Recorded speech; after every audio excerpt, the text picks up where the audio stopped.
The broadcast is now starting. All attendees are in listen-only mode. Hello, I am Amy Siegel, ASAI's Director of Programs, and I'm joined by Tina Weissman, our School Support Specialist. Hello. And we're going to be going over the School Improvement Grant and some information about the School Improvement Institute.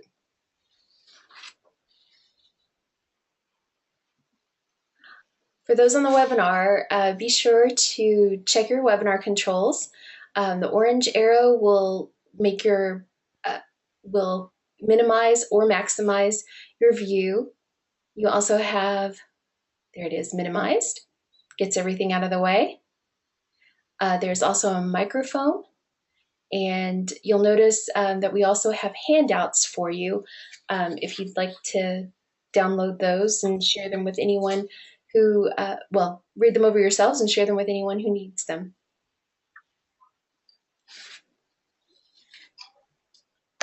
Probably the biggest question that you have right now is, what exactly is ASAI? And so that's what we're going to talk about today, giving you some introductory information and what all you can be involved with if you choose to join us, which of course we hope you will. The American Student Achievement Institute is a not-for-profit organization, a 501c3 founded in 1996 and incorporated in 2000. We are located in Bloomington, Indiana, although we do have virtual offices throughout the state. Our mission is to raise a student achievement and to close those achievement gaps. And our expertise is based on data-driven systematic change.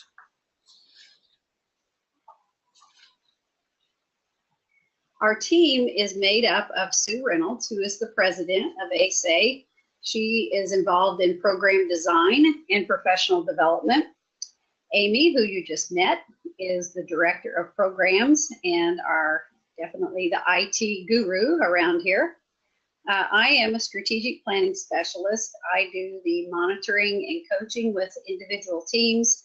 I will give you monthly written feedback, and I am on-call support through email and telephone.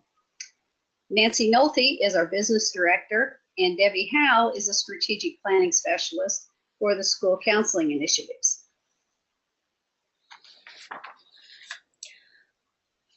So what is SI2? SI2 is the School Improvement Institute.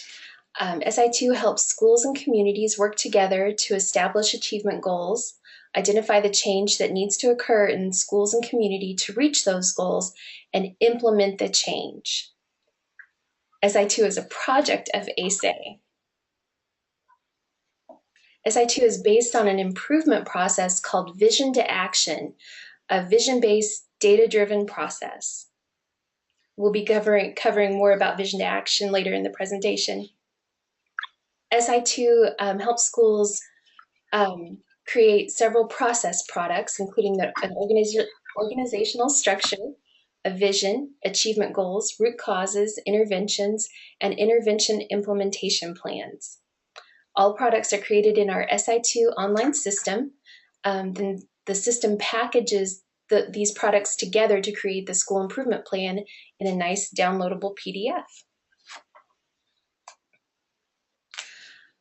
In the first year of the School Improvement Institute, we just have a 6-member steering team, and we're going to give you some details about that in a little bit. After the first year, your improvement process will involve all teachers, all students. It'll invite all parents and a variety of community stakeholders, including economic development, business, government, community foundation, higher education, service clubs, the library, basically everyone who cares about your community's young people.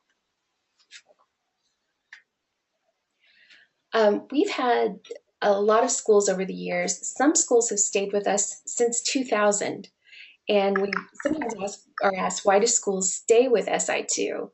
And that lies in that the school improvement plans that are created are driven by local data and decision makers. This is not a one-size-fits-all process.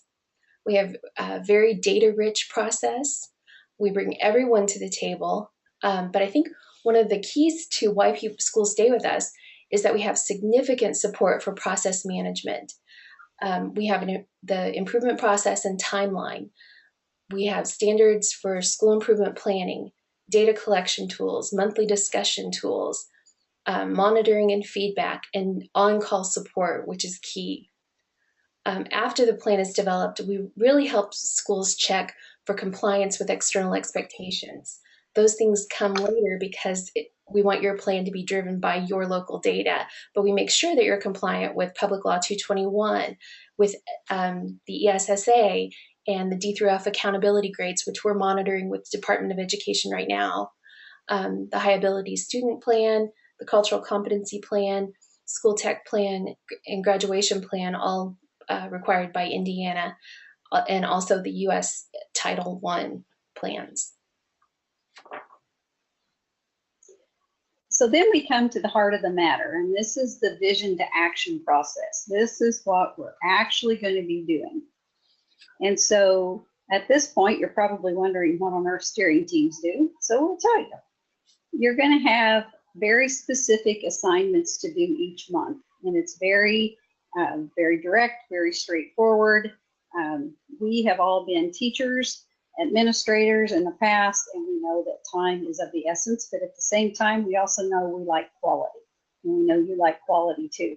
So what you'll be doing each month as a steering team, you will be attending an interactive training webinar, much like the one here today. Then you'll have a specific topic to discuss and very specific tasks to complete that go along with that topic.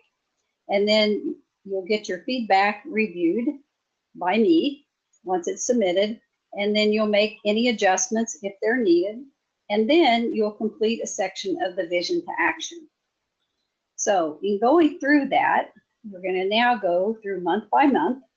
And so this group will start in December as a startup. And so you'll just be getting ready. You'll get your steering team together, and that will be the 6 people that we'll talk about here in just a little bit. And you'll be giving task delegation to each one of those members. So there will be a person in charge of achievement data and another one in charge of root cause data, and so on and so forth. But we'll get more into that in a bit. In January, your main goal is to collect data. And this is achievement data. It's also graduation rate and items such as that will become very valuable to you to have at the ready so that you can start making some good decisions. In February, you're going to be putting together a vision. And this is the sky's the limit, where you really want to be. Most schools will have a mission statement. We ask that schools have a vision so that no one gets left out of this. And so you'll be talking about what all kids deserve and what it looks like when kids and adults are working well together and with good community input and so forth. That's a good one. We like that. And then in March, you'll be working on your goals. And these will be your PAIs, or primary areas for improvement, along with your SMART goals. And here again, as you could see, it's based on your data in your building. In April, you'll be looking at root causes. And so there are different areas that we look at. With ASAI, we work through the elements of high achievement schools. And we found through many years of research and working with a number of schools that there are some specific areas that if schools are successful, then they're going to do well for their students. In May, that's when you get to the interventions. So based on all of this delegation of tasks, collecting data, having a vision, setting some specific goals, looking at root causes of why those goals aren't being met, then you have some really, really well thought out interventions to work on with the students the following year. And then in June, it's the preparation. So now you're going to be doing your professional development, your annual calendar, and your resource securement to make sure that each of those interventions can take place as you start the new school year. And finally, the last word in this is action. After all of your plan is created, the last part is actually making that plan work in your building the next year. So that starts up in you'll start putting your interventions in place in August.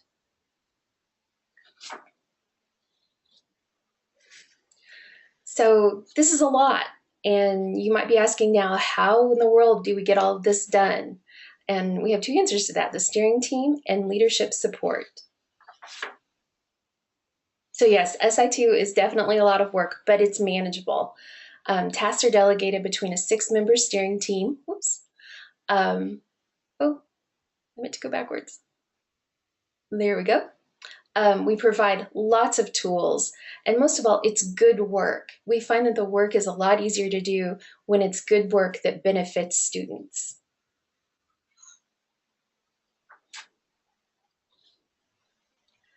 And the steering team will share, or I'm sorry, the steering team is made up of a principal, 2 teachers. At the high school, we would ask that one of those teachers be a math teacher, your school counselor, a parent who is not employed by the school, and an economic development representative. This team will become the school improvement managers in subsequent years. In the startup year, your first year though, we really want to make sure that this team becomes very familiar with the vision to action process. This team shares the work. Each steering team member becomes a point person, and those are achievement data, root cause data, council discussion, council consensus, student body discussion, and intervention development. In the first year, council discussion, council consensus, and student body discussion don't happen because those groups don't come in until the second year. So those folks are available to help the achievement data person, the root cause data person, and the intervention development person. We find that by having each person assigned the responsibility, they're the ones who's overseeing that work, they make sure that it gets done. They also become an expert in that area. But then we also have our teammates there to help when we need more hands. One thing that we will never do is just leave you in a lurch. Like I said, our group is made up of former counselors, teachers, administrators, and we certainly understand because we have walked in your shoes. And so we want to make it very clear that we will help you each step of the way. And there is very little guesswork in this, as long as the work is done in the individual buildings. And so here we go with training. First and foremost, of course, we want to train the steering team. And so what we will use in our monthly webinars is a webinar format. We'll introduce that month's task.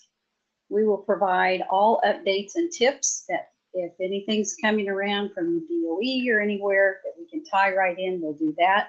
We also allow for a period of time with questions and answers. And if those can't be answered right away, or there's something that we need to check into, we certainly will then, I'll get back with you via email or through telephone. Our webinar topics, actually the time frame is always 3:30 to 4:30. We know that that doesn't work just great with everyone's schedule. And so we always put these on our VTA process page. And so then you can pick those up. And then we also provide links to those that you'll see in December. So should you choose to go with us, which we hope you will, December 6th will be the topic of getting ready. So we give you a very thorough introduction. We also give you an organizational structure and show you how to do data collection. And it's just following through that process that we talked about earlier. January 3rd will be a webinar on visioning. February 7th on achievement goals. March 7th on root cause analysis. April 4th is on intervention selection. And then May 2nd on intervention preparation. Another part of this, along with that, is on-call support. And for that, you have me. And I am Tina Wiseman, known usually as the mother hen, or the person who I try to be a very kind nag when I do this, but I give you a lot of support. So I am on call, as it says. I was a principal at an elementary school who discovered SI2, and we became very, very much involved with it. We made sure that we had a good, strong, solid steering team from the beginning, and as a result, we had nothing but success. We became a top gainer school for many years in a row. It was a wonderful environment that we created in our building because all of our kids, all of their parents, all of our teachers, all of our staff, and the community knew what we were doing, knew what our vision was, what our goals were, and helped us with the implementation of those.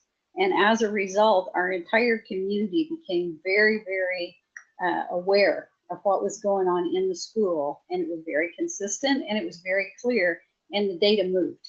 It moved very significantly and it was very successful.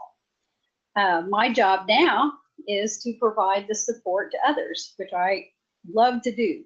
And so when I was a principal working with this, Amy was my support person. So I would say I've had good training. And as a result, now I'm doing the same thing. And so we do have different avenues that you can use. I have what I call a 5-minute rule, which sometimes turns into a 5-second rule. I don't want anyone to stress out about anything. I like people to feel like all they have to do is pick up the phone or write an email very quickly, and I will get right back with them if you have any questions or anything about any part of the process. I also am available for conference calls. So if you feel like you're stuck somewhere, or sometimes I consider myself the 7th member of the steering team, and we can all have a conference call and we can talk through some different items. So when we talk about this, we're very serious about this support. We want to give it to you, and it is certainly available.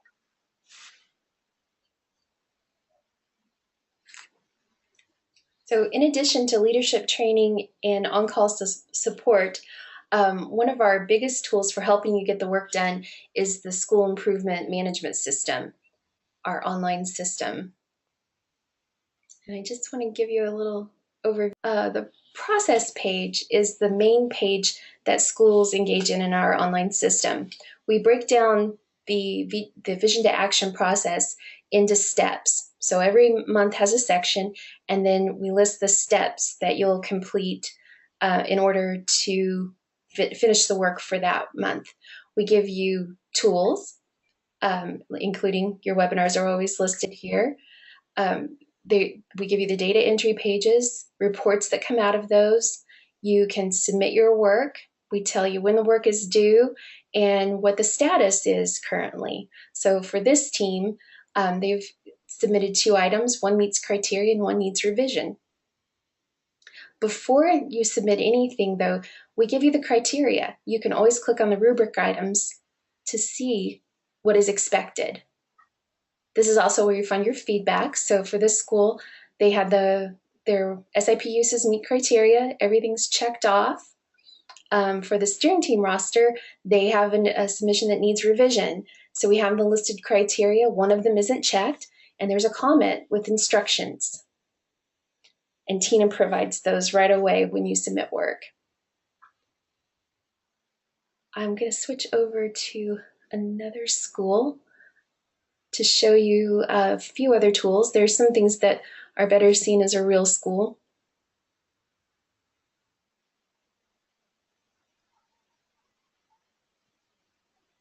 So we're in as a school. They were a startup school last year. They're now in their 2nd year with us, and they've started work already this year. And I would like to show you their achievement data report. We import as much data as we possibly can from the Department of Education. So that includes state testing data. And here you'll see we provide some bar graphs, so it's a little nicer to look at and see what our trends are. Schools enter their mastery of standards data. And then we break down to drill down reports where we're looking at grade levels, we're looking at ethnicity and race. We're looking at lunch program status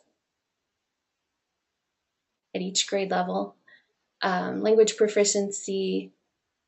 And then we also, a little further down, schools can put in their own charts. So anything that they'd like to track in their own data, we make it possible for them to do that. Let's see. We also provide online surveys, and those are all listed. Let me move back over to our other school. In the process, in January, when you're collecting data, we have instructions for how to do root cause surveys. And this is where our system is customized. One of the places that you'll notice our system is customized. This particular school, they are not a turnaround priority or focus school. They are a Title I school, and they are making sure they have all the Indiana rules and regs met. But they are not a TAS school. So their plan is customized. They only have to do the things that are needed for their plan. The online surveys can be taken on pretty much any device with a browser and an internet connection. So that makes it a little easier depending on what your one-to-one technology is. If you have parents who only have internet through their phones, they can take the survey on the phone. But we're going to get you a lot of data. We survey teachers, parents, and community members as well as students. One of our favorite tools, and I'm going to have to switch back. One of our favorite tools are crosswalks. And those are things that help us check to make sure that your plan has everything that it needs. Actually, I don't have one of those available because we're still early in the year, and this school has not made it to their crosswalks yet. So those are everything's sequenced, and because one step builds upon the next, we do have things that will be dependent on something else being done. So we don't have crosswalks for this school yet because they haven't made it to that step yet. But they're a really nice view to double check and make sure everything is lining up and everything's being covered that needs to be covered. Another tool that our schools really like is the School Improvement Plan Archive. And this is where all school improvement plans are listed. We have, in this case, a school that they've completed their work in June, and then they made some changes later. Probably some adjustments based on data that came in after their plan had been reviewed. So that can be opened, and it's a PDF that can be downloaded and sent to DOE very quickly. It can also be, you can link to it from our site, or link on your site, since all plans have to be made public, that have to be published in some way at your school. You can just put it on your website. So that's a quick overview of our online system. It really does have a lot of tools. We never want to leave you hanging. We try to think of what you'll need and create it and put it in a format that you can customize to meet the needs back at your school. Let me get back over to the presentation.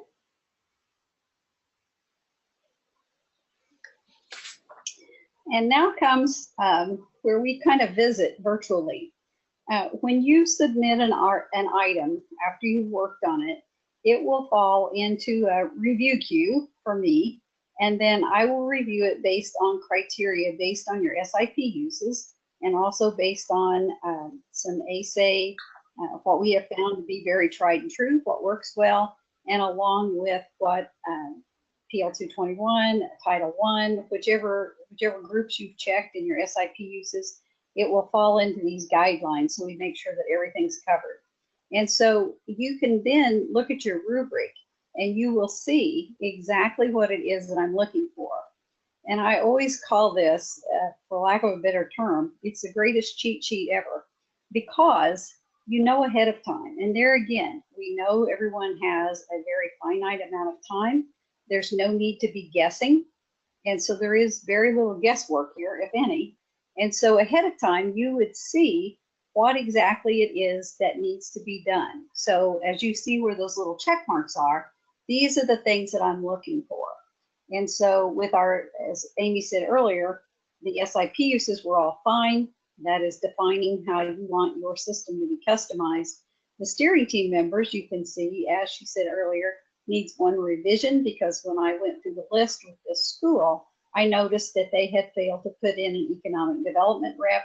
And so then I will tell them very specifically what it is that needs to be fixed. And then all they do is they just add that person on, resubmit, and then of course at that time it would meet criteria. Like I said, the criteria for every submission is very clearly stated, and you can review it before you ever start working, which is a big help. On the submissions and the feedback, and I think we pretty well covered this, it includes the status, the checked criteria, and comments. So there's, like I said, there's very little left to guess, if anything, because once again, we want to keep the process going, and we know you want to keep the process going as well.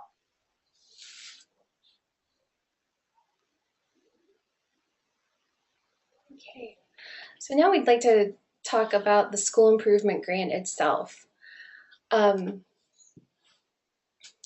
The school improvement grant is a $1,450 in-kind grant.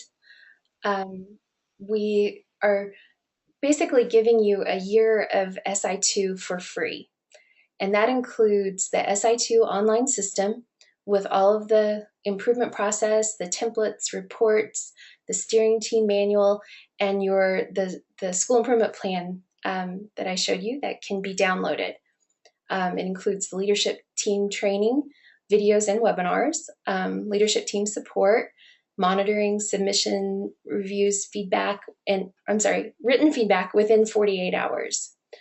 The school assurances part of this is that you agree to convene a steering team to view the videos and participate in webinars, collect data, have 5 local discussions, send your submissions in, respond to feedback, and that if you disengage, if your school stops working with us, then you're responsible for repaying that $1,450 in-kind grant.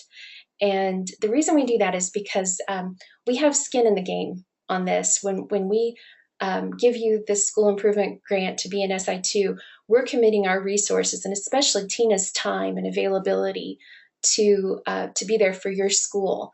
And so your skin in the game is that if you stop, if you don't complete the process, then you're responsible for paying us that money back.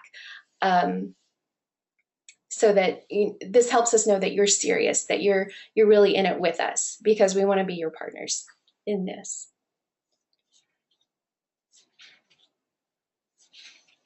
So to apply for that SI2 grant, you go to asainstitute.org/SI2 grant app. The deadline for grant applications is October 20th this year, and you just go in and fill out all fields of the grant and make sure that you can honestly check all the assurances and submit that to us. And we will take really the first schools. We have a limited number of slots. We'll fill those. If we have more applicants than we have spots, then we will go in first come, first serve order on the application. So it is important to get that in as soon as you can. And if you're thinking it over and you'd like to see more about us, if you go to asainstitute.org/SI2, we do have several things over on the right that you can download and look at. I've also uploaded some handouts in today's webinar, and you're welcome to download those and print those as needed. We're also giving you a chance to log in as Demo Elementary School. That's a school that's set up as a startup school. And the username and password are the same for that. Just use Demo ES, all lowercase, all one word.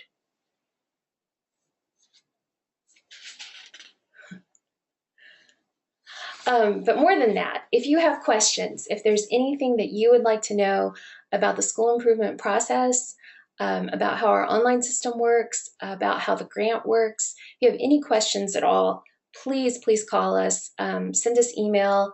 we're happy to talk with you about it. If you'd like to do a conference call, if you have folks who need to get together and decide if you'd like to commit to this, please let us know. We're happy to do a conference call with your group or an online webinar. Just let us know when you'd like to schedule that, and we'll make it happen. Tina, is there anything you'd like to add? I think that's about all. We might ask if there's anyone out in our audience that has any questions. We do have a few minutes left. Okay. If not, those can be sent to the email address as well. Okay. If you have questions on your GoToWebinar control panel, there's a way that you can raise your hand, or you can submit a question and Tina will read that out and we'll answer it. So if you have any questions, either raise your hand or type one in.